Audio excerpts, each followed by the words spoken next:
C'est la première fois que vous la chantez sur la note. J'avais envie d'essayer autre chose. Un peu de politique municipale encore cette semaine. L'élection aura lieu le 7 novembre au soir, je vous le rappelle, j'ai eu. À Montréal, on a beaucoup parlé de la sortie de Balarama Holness, celui que Mathieu Bock-Côté a qualifié de suprémaciste anti-québécois dans le Journal de Montréal. Ah, c'est ça qu'il a dit, hein? C'est ça qui est écrit. Bon, c'est vrai que c'est pas fort son affaire, mais ça me semble un petit peu exagéré. Gilles Proulx qui a commenté la chose aussi avec toute la subtilité qu'on lui connaît. Balarama Holness qui veut organiser un référendum pour que Montréal devienne balingue. Ben oui. Mais il sait pas, ce maudit malade mental, ou malhonnête, devrais-je dire, que Montréal est déjà une ville anglaise. Quoi penser aussi de cet autre idiot, Marc-Antoine Desjardins, qui s'est associé à Balarama alors qu'il voulait qu'on améliore le statut du français à Montréal? Ça se peut pas, deux corneaux. Ah oui, il est soit malade mental ou malhonnête. C'est vrai que c'est mêlant des fois. Ben oui, deux moi, corneaux. Quand mes enfants exagèrent, j'hésite toujours entre malhonnête ou maudit malade mental. Parlant de corneaux, j'ai aussi beaucoup aimé la proposition du candidat Gilbert Thibodeau qui prenait part à un débat entre les différents candidats à Montréal. Qu'allez-vous faire pour les personnes sans abri, sans domicile fixe de Montréal? Il est impossible de sortir les sans-abri de la rue. Quand on en sort un, c'est un succès. Deux, c'est phénoménal. C'est un choix de vie.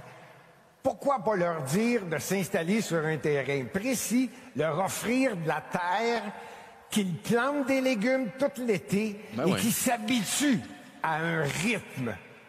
Peut-être que l'automne, on pourrait même leur exiger maintenant, récoltez ce que vous avez fait et vendez-les sur le bord de la rue. Ben oui, une bonne courge sur le bord de la rue près du métro Baudry. Des itinérants agriculteurs qui cultivent les fameuses terres arables du centre-ville de Montréal. Pourquoi on n'y avait pas pensé avant? La proposition est tellement loufoque qu'on oublie presque qu'il vient de dire quand même que l'itinérance est un choix de vie. Sinon, je vous ai fait écouter la semaine dernière un bout d'entrevue de Jean Héroldi, à nouveau, le journaliste qui lui avait demandé quelles étaient ses propositions pour Montréal et pour son arrondissement. Il n'avait pas su quoi répondre. Il est revenu là-dessus hier avec Sophie Durocher. Mais c'est ça, cette entrevue-là, à nouveau, c'était pas ça qui était... C'était vraiment pas ça qui était... C'était un peu sournois comme entrevue. Ah oui, sournois. Franchement, demander à un politicien quelles seront ses politiques, il faut être assez effronté. À Gatineau, il y a le candidat Jean-Pierre Leroux qui a comparé son adversaire à une gardienne d'enfants. En faisant du porte-à-porte, il disait « Regardez mon opposante, vous pourriez l'appeler pour garder vos enfants, mais tu sais, conseillère municipale, pas sûr. Elle s'appelle Tiffany Lee. Norris Parent. Donc, j'aurais plutôt misé sur des jokes sur son nom plutôt que sur son âge, mais ça, c'est une autre histoire. On écoute les explications du candidat taquin. Moi, j'ai peut-être dit ça à, je dirais quoi, à 3-4 personnes. Je leur disais comme ça à la blague, écoutez, il y a quelqu'un qui m'a fait cette remarque-là, tu sais. Mais il y avait absolument rien de désobligeant là-dedans. Il n'y avait aucune attaque personnelle envers elle. M'accusé d'être misogyne. Écoutez, les personnes que j'admire le plus, les personnes qui m'ont le plus inspiré dans ma vie, ça a été des femmes. Oui, je ne suis pas misogyne. Les femmes m'inspirent. Misogynement. C'est ça, quasiment. Donc, c'est comme dire, on n'est pas un boys club, on a une dame de cœur. Ça, c'est vrai. Qui adorait les balles. Effectivement. Et la rouge à lèvres. C'est vrai, hein? Tous dans la même heure. Et se lever pendant les chroniques d'Olivier. Ben court. À Sherbrooke, il y a le maire Steve Lucier qui est opposé Steve, on s'en souvient. On l'avait reçu à l'émission. Il est toujours en lice, lui, et il a répondu ceci à son adversaire qui lui reprochait de ne pas avoir tenu ses promesses. Et comment croire les engagements que vous allez prendre à la présente campagne électorale? Comme j'ai bien dit, M. Fortin, au niveau... Comme je l'ai bien expliqué, M. Fortin, dès mon entrée de jeu, j'ai dit comme quoi que je voulais faire 2 mandats. Alors, tout ce que j'avais indiqué, je voulais le faire réellement sur les 8 ans. Okay. Les premiers 4 ans, c'était de prendre l'expérience. On sait que c'est une grande machine. On est une grande ville. Voilà, son premier mandat, c'était juste un mandat pour comprendre comment ça fonctionne. Trouver le vestiaire, apprendre les noms, le code pour les toilettes.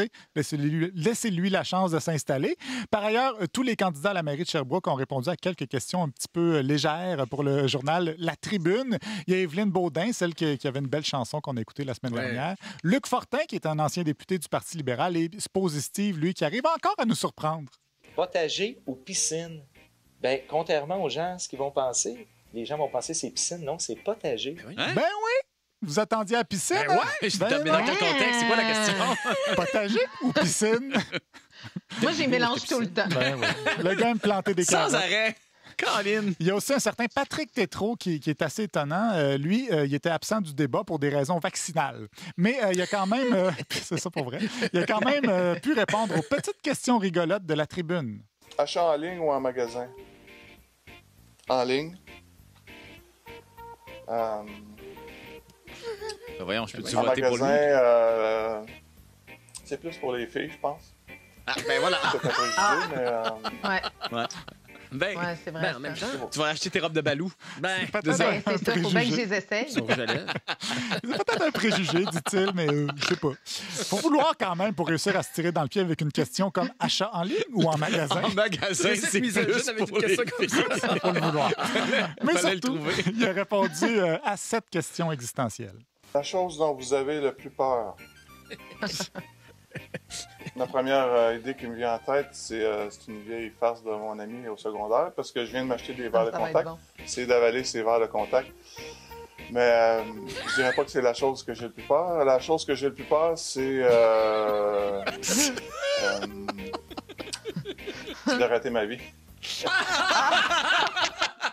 J'ai pas trop compris le bout sur les verres de contact. Là. Il a peur d'avaler ses verres de contact. Une vieille joke. C'est pas vraiment une joke. Deux, mais c'est pas ça. C'est raté ma vie.